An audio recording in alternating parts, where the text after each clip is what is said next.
तो आज हम आपको एक्सरसाइज 10.4 का क्वेश्चन नंबर 5 बताएंगे। यहाँ दिया है 2 into unit vector i plus 6j plus 27 into unit vector k cross unit vector i plus lambda into unit vector j plus mu into unit vector k equal to 0 है। तो lambda तथा mu का मान ज्ञात करना है। इसकी सहायता से लेमडा और म्यू का मान ज्ञात करना है। तो इसके लिए हम सबसे पहले इन दोनों का क्रॉस मल्टीप्लिकेशन करेंगे। तो इसके लिए सबसे पहले हम डिटर्मिनेंट में आई जे के लिखेंगे।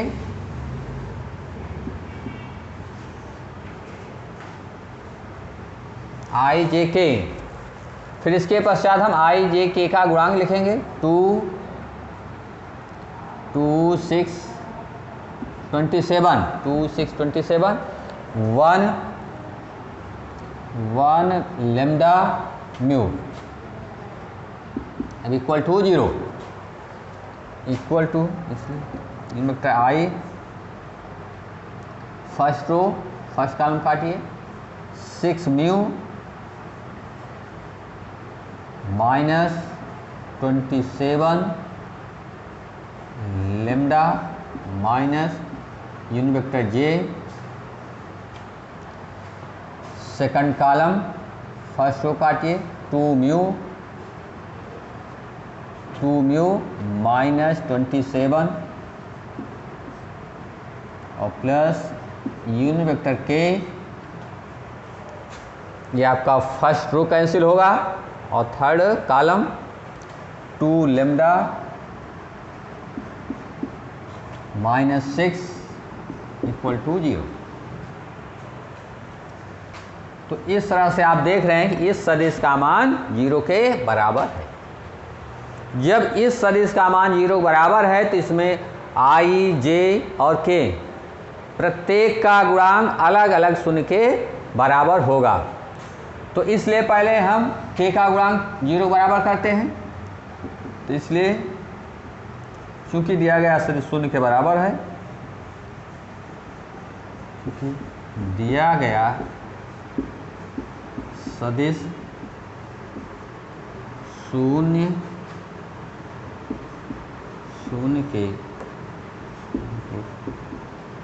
के बराबर है, इसलिए 2 लेमडा माइनस 6 इक्वल टू 0, इसलिए 2 lambda equal to 6, therefore lambda equal to 6 upon 2 equal to 3, lambda equal to 3 आ गया। इसको 0 बराबर करेंगे 2 म्यू माइनस 27 इक्वल टू 0 और 2 म्यू इक्वल टू 27, इसलिए म्यू इक्वल टू 27 अपॉन 2। तो इस तरह से हम लेमडा और म्यू का मान ज्ञात करिए। लेमडा इक्वल टू 3 और म्यू इक्वल टू 27 अपॉन 2। इस तरह से लेमडा तथा म्यू का मान ज्ञात हो गया।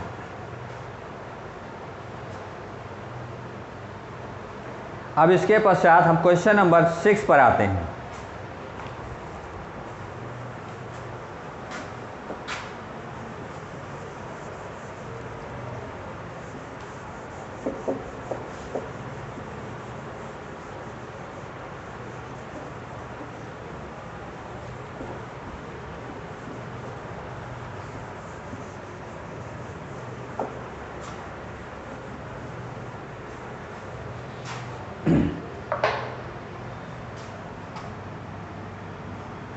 Question number 6।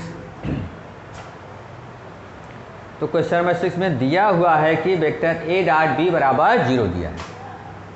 Vector A dot B equal to 0, vector A dot B बराबर 0 और वेक्टर ए क्रॉस बी बराबर 0 तथा vector A cross B equal to 0। तो वेक्टर ए डॉट बी बराबर 0 तथा वेक्टर ए क्रॉस बी बराबर 0। तो सदिश वेक्टर ए और वेक्टर बी के विषय में आप क्या निष्कर्ष निकालते हैं, ये क्वेश्चन दिया गया है। अब चूंकि वेक्टर ए डॉट बी बराबर 0 है तो इससे ये स्पष्ट है कि वेक्टर ए और बी परस्पर लंब हैं, क्योंकि जब दो सदिशों का अदिश गुणनफल शून्य के बराबर होता है तब निश्चित रूप से ये दोनों सदिश परस्पर एक दूसरे पर लंब होते हैं। तो अतः वेक्टर ए और बी परस्पर लंब है, ये परिणाम ये बता रहा है। और वेक्टर ए क्रॉस बी बराबर 0, तो वेक्टर ए क्रॉस बी बराबर 0 है तो ये परिणाम ये बता रहा है कि ए और बी परस्पर समांतर सदिश हैं, दोनों एक दूसरे के विरोधाभास हैं। मतलब पहला वाला सदिश बता रहा है कि वेक्टर ए वेक्टर बी पर लंब है इस प्रकार से, और दूसरा बता रहा है वेक्टर ए और वेक्टर बी परस्पर समांतर हैं। तो ये दोनों कथन अगर सत्य हैं तो केवल एक ही स्थिति में सत्य हो सकते हैं, जब वेक्टर ए और बी शून्य सदिश होंगे। तो इससे स्पष्ट है वेक्टर ए और बी दोनों शून्य सदिश हैं, क्योंकि जब शून्य होगा तो शून्य एक दूसरे पर लंब भी हो सकता है और एक दूसरे के समांतर भी हो सकता है। अतः वेक्टर ए और बी परस्पर शून्य सदिश हैं, ये तभी संभव है। अगला क्वेश्चन है question number 7।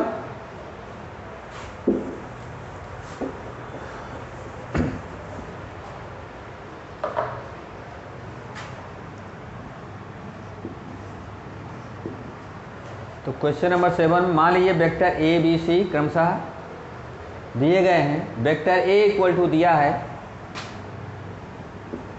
Vector A equal to A1 into unit vector i plus A2 into unit vector j plus A3 into unit vector k, vector A equal to. और वेक्टर बी इक्वल टू दिया है, vector B equal to B1i plus B2j plus B3 into unit vector k. और vector C equal to दिया है C1i plus C2j plus C3 into unit vector k. तो इस तरह से वेक्टर ए बी सी का मान दिया है। तब आपको ये चीज़ सिद्ध करना है कि vector A cross B, A cross vector B plus C equal to होगा vector A cross B, vector A cross B और plus vector A cross C. तो इस चीज़ को सिद्ध करने के लिए आप पहले बायां पक्ष लेंगे, लेफ्ट हैंड साइड एलएचएस। तो पहले बी और सी को जोड़ लीजिएगा कि B1 plus C1 into unit vector i हो जाएगा, फिर B2 plus C2 into unit vector ये हो जाएगा, plus B3 plus C3 into unit vector के। फिर ए के साथ क्रॉस प्रोडक्ट ले लीजिएगा, फिर इसकी वैल्यू और इसका ए क्रॉस बी का मान निकालिए, ए क्रॉस सी का मान, और उसके बाद दोनों को जोड़ दीजिएगा। तो इसकी वैल्यू आपस में बराबर आएगी, अतः ये इसके बराबर है। इस तरह से इसको सॉल्व कर लीजिएगा। इसके पश्चात आइए क्वेश्चन नंबर 8।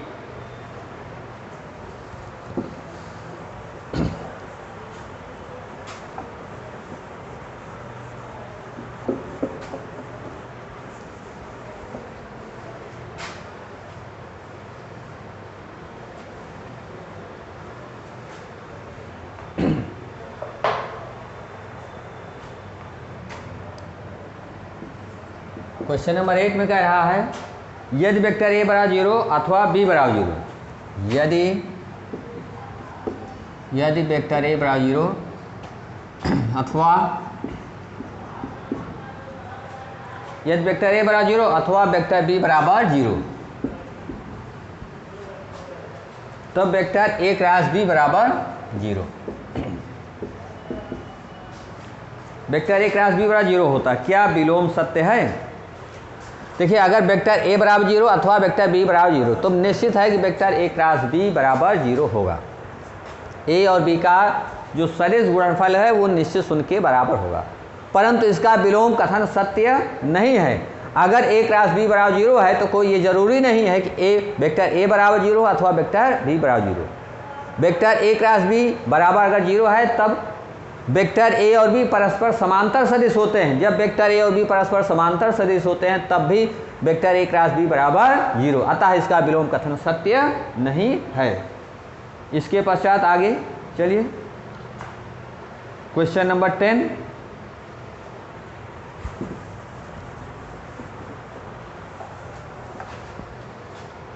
या क्वेश्चन नंबर 9 देखिए, एक त्रिभुज का क्षेत्रफल ज्ञात कीजिए जिसके शीर्षों का निर्देशांक दिया है।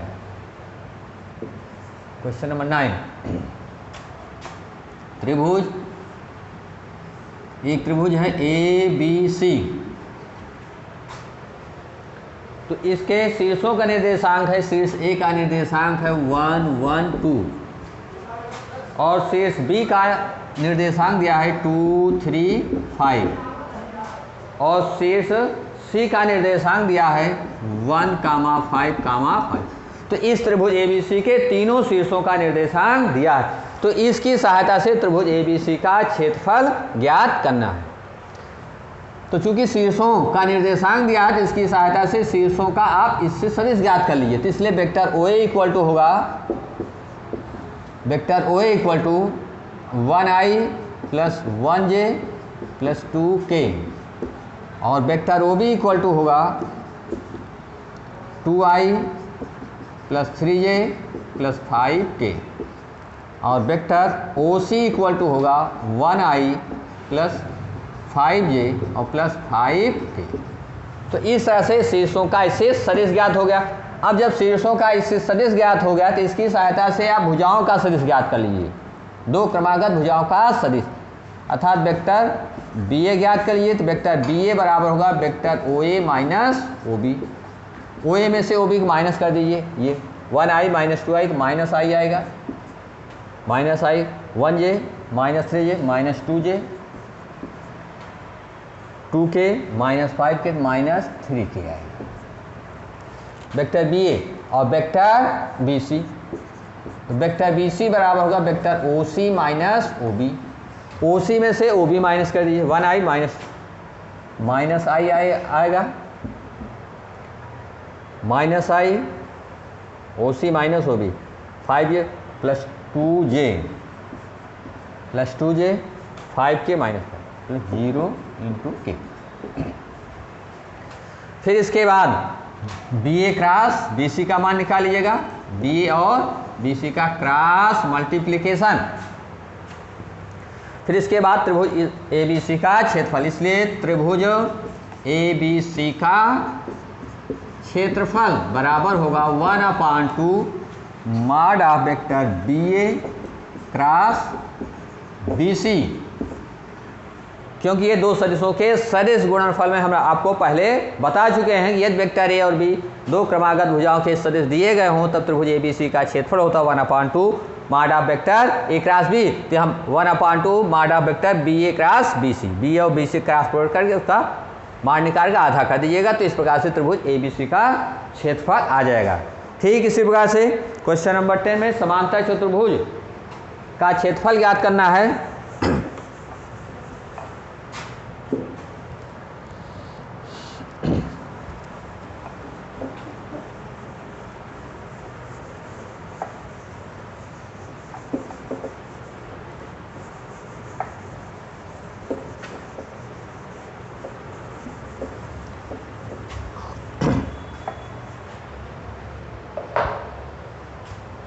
क्वेश्चन नंबर 10 देखिए, तो एक समांतर चतुर्भुज का क्षेत्रफल ज्ञात कीजिए जिसकी संलग्न भुजाएं वेक्टर A इक्वल टू दिया है unit vector I minus j और plus 3k, vector A equal to, और वेक्टर B इक्वल टू दिया है vector B equal to 2i minus 7j और प्लस यूनिट वेक्टर k। यह एक समांतर चतुर्भुज की दो क्रमागत भुजाओं के सदिश है, अर्थात यदि इस प्रकार से त्रिभुज ABC है, ये त्रिभुज ABCD, तो वेक्टर A और वेक्टर B ये दो क्रमागत भुजाओं के सदिश दिए गए हैं, तो समांतर चतुर्भुज का क्षेत्रफल ज्ञात करना है। तो इसके लिए हम आपको फार्मूला बताए हैं कि यदि वेक्टर A और वेक्टर B एक समांतर चतुर्भुज की दो क्रमागत भुजाएं हैं तो समांतर चतुर्भुज का क्षेत्रफल होता है mod of vector A cross B। तो पहले हम A क्रॉस B, A और B का क्रॉस प्रोडक्ट निकालते हैं। तो vector A cross B equal to vector i, पहले आई जे के, फिर इसके पास इसका गुणांक 1 -1 1 -1 3 2 -7 और 1। ये कैंसिल, ये -1 और +21, इन दोनों के गुणनफल में से इन दोनों का गुणनफल घटेगा। -j, ये कैंसिल, इन दोनों का गुणनफल 1 हुआ। 1 - 6 और प्लस इन वेक्टर के, ये कैंसिल -7 और +2 -7 + 2, इन दोनों के गुणनफल में से इन दोनों का गुणनफल घटा दीजिए। 21 - 1 20 आई,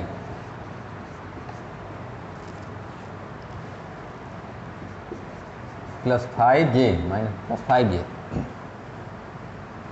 -5k -7 -5k vector A cross B. अब समांतर चतुर्भुज का क्षेत्रफल होगा, समांतर चतुर्भुज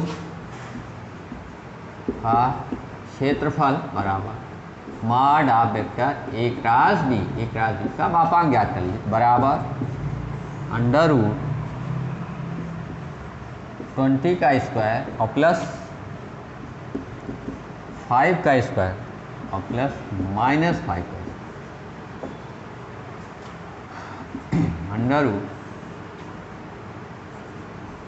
√400 धन 25 √450 वर्ग मात्रक, तो √450 वर्ग मात्रक ये आ गया। तो इस तरह से हमने समांतर चतुर्भुज का क्षेत्रफल ज्ञात कर लिया। इसके पश्चात क्वेश्चन नंबर 11 पे आइए।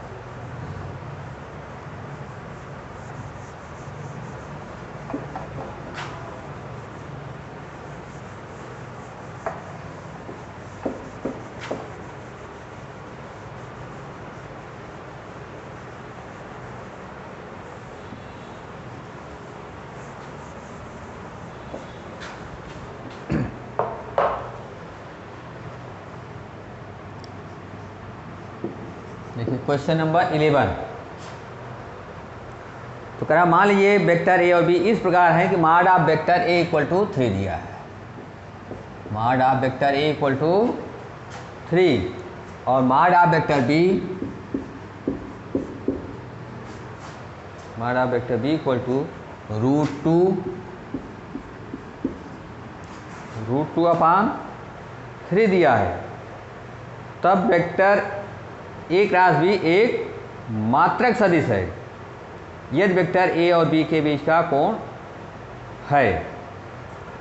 तो यदि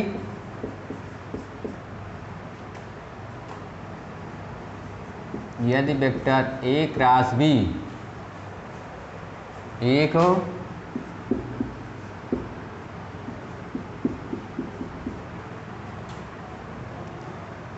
एक मात्रक सदिश है, तो यदि वेक्टर ए क्रॉस बी एक मात्रक सदिश है तो mod of vector A cross B = 1 होगा। तब mod of vector A cross B = 1, तब इसका मापांक 1 के बराबर होगा। तो इसलिए ए क्रॉस बी 2 होगा, या इसलिए vector A cross B equal to 1,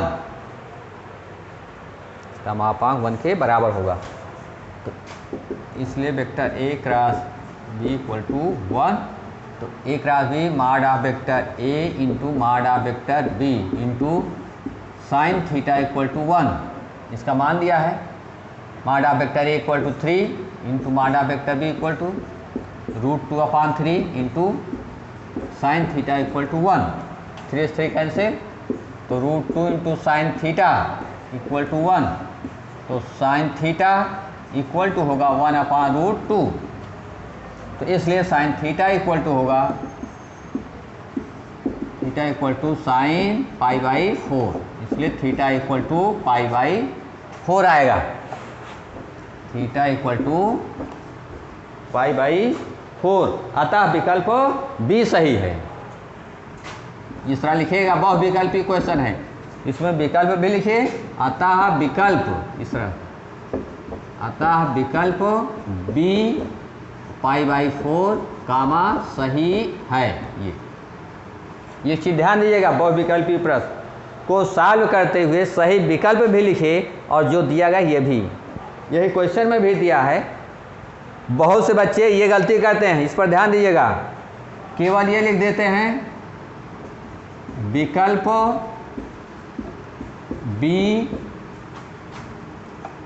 B सही है, जो कि गलत तरीका है। बोर्ड परीक्षा में नंबर तुरंत कट जाता है। या कुछ बच्चे इस तरह भी लिख देंगे,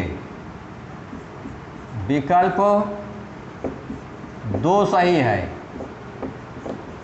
ये सब गलत तरीका है। या लिख देंगे π/4 कामा सही है। तो इस तरह से बोर्ड परीक्षा में ये सब कट जाते हैं नंबर।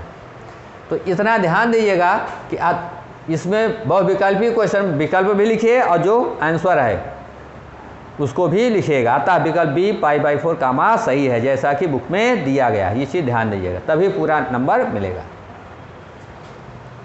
ये हो गया आपका क्वेश्चन नंबर 11। ठीक इसी प्रकार से क्वेश्चन नंबर 12 सॉल्व कर लीजिएगा, 12वां भी सॉल्व हो जाएगा। अब इसके पश्चात हम आते हैं विविध प्रश्नावली।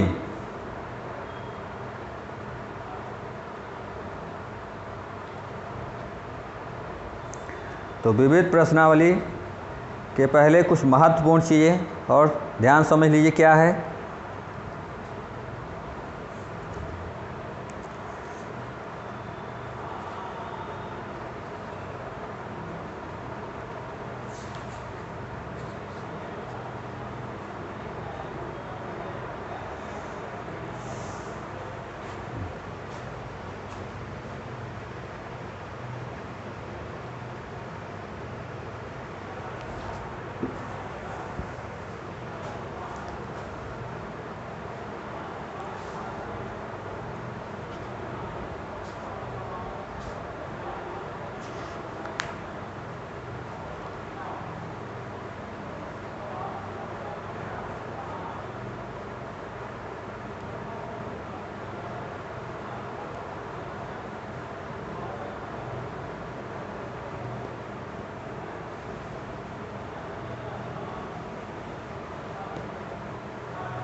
देखिए अब इसके पश्चात हम आते हैं विविध प्रश्नावली क्वेश्चन नंबर 10, क्वेश्चन नंबर 1 पर।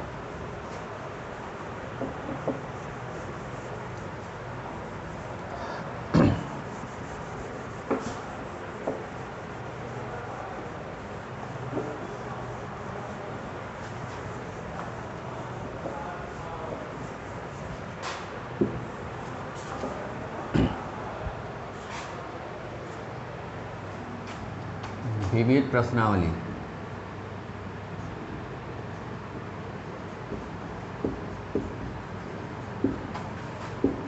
विविध प्रश्नावली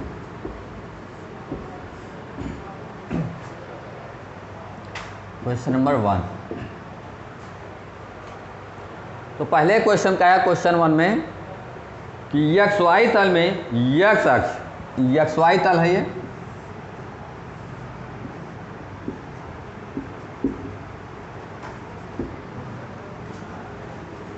XY तल में x अक्ष की धनात्मक दिशा, x अक्ष की धनात्मक दिशा के साथ, x अक्ष की ये धनात्मक दिशा है, x अक्ष की धनात्मक दिशा के साथ वामावर्त दिशा में एंटी क्लॉकवाइज 30 अंश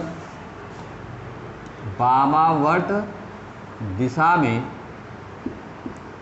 30 अंश का कोण बनाने वाला मात्रक सदिश लिखे। 30 अंश का कोण बनाने वाला मात्रक सदिश लिखना है, मात्रक सदिश। इसका मतलब इसका जब हम माड ज्ञात करेंगे, मापांक, तो इसका मापांक 1 के बराबर आना चाहिए। इसका हम मात्रक सदिश ज्ञात करेंगे, इसका मात्रक सदिश वेक्टर OA x अक्ष से 30 अंश का कोण बनता है, क्योंकि सदिश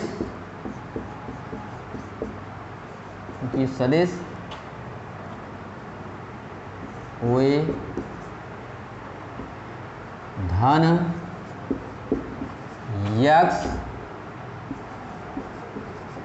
धन x अक्ष के साथ 30 अंश का कोण बनाता है।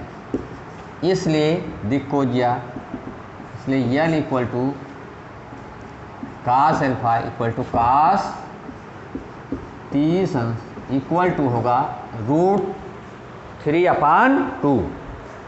इसलिए L equal to cos alpha equal to cos 30 अंश इक्वल टू √3/2 कास 30 अंश वैल्यू।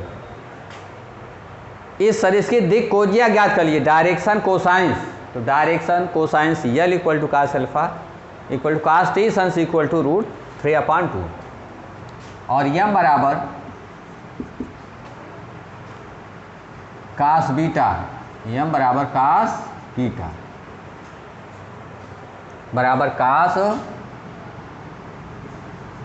60 अंश इक्वल टू 1/2, क्योंकि यह सदिश धन y अक्ष से 60 अंश का कोण बनाएगा, ये वाला कोण। क्योंकि परिभाषा में बताया है कि कोई भी सदिश x अक्ष y और z अक्ष के साथ जो कोण बनाता है, उस कोण के कोजिया का मान रेखा की दिक कोजिया कहलाती है, या सदिश की दिक कोजिया। तो L बराबर √3/2 आ गया, m बराबर 1/2, इसलिए I का गुणांक होगा √3/2 और j का गुणांक होगा 1/2। तो इसलिए वेक्टर OA इक्वल टू होगा cos alpha into unit vector I plus cos beta into unit vector J equal to √3/2 into unit vector I और plus 1/2 into unit vector J। अब इसका आप मापांक भी निकाल कर चेक कर सकते हैं। तो इसका जो मापांक आएगा, वो माड आएगा, वो भी 1 के बराबर आएगा। इससे निश्चित है कि ये एक मात्रक सदिश है। और यही चीज़ आपको ज्ञात करना था कि एक ऐसा मात्रक सदिश ज्ञात कीजिए जो धन x अक्ष के साथ 30 अंश का कोण बनाता हो। तो यह सदिश धन x अक्ष के साथ 30 अंश कोण बनाएगा। जब धन x अक्ष के साथ 30 अंश का कोण बनाएगा, तो यह सदिश धन y अक्ष के साथ 60 अंश का भी कोण बनाएगा। तो इस तरह से यह सदिश होगा vector OA equal to cos alpha into unit vector I plus cos beta into unit vector J equal to √3/2 unit vector I plus 1/2 unit vector J। अब इसके आगे का क्वेश्चन हम आपको अगले दिन बताएंगे।